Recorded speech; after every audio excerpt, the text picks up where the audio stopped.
नवीन वर्षाची सुरुवात साईंच्या दर्शनानं करण्यासाठी देशविदेशातील साई भक्त साईबाबांच्या दरबारी दाखल होत आहेत। शिर्डीत भाविकांनी दर्शनासाठी रांगा लावल्यात आणि याच परिस्थितीचा आढावा घेतलाय आमचे प्रतिनिधी गोविंद साळुंखे यांनी।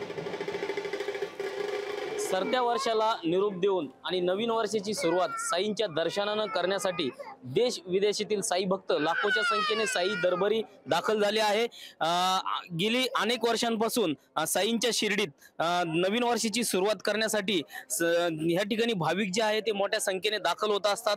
आजही आपण जर पाहिलं तर 31 डिसेंबरच्या या ठिकाणी आपण जर पाहिलं मोठ्या संख्येने भाविक जे आहे ते साईबाबांचं दर्शन करून नवीन वर्षाची सुरुवात करण्यासाठी शिर्डीमध्ये दाखल झाले आहे। या ठिकाणी हॉटेल असेल, साई संस्थांच्या रूम असेल, सर्वत्र हाऊसफुल झाले आहे आणि मोठी संख्या जी आहे ती साई भक्तांची आहे। त्यामुळे साई भक्तांनी साईबाबांची शिर्डी जी आहे ती फुलून गेली आहे। मोठ्या संख्येने भाविक साई नामाचा गजर करत साईंच्या दर्शनाची आस जी आहे ती भाविकांना लागलेली आपल्याला पाहायला मिळत आहे। या ठिकाणी दर्शन रांगेमध्ये भाविक जे आहे ते थेट साईबाबांच्या दरबारामध्ये जाताना आपल्याला पाहायला मिळत आहे।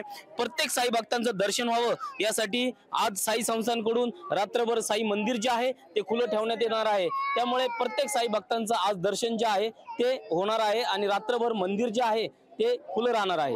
गोविंद साळुंखे, लोकशाही मराठी, शिर्डी। लोकशाही मराठी ऐका, पहा, जागरूक रहा।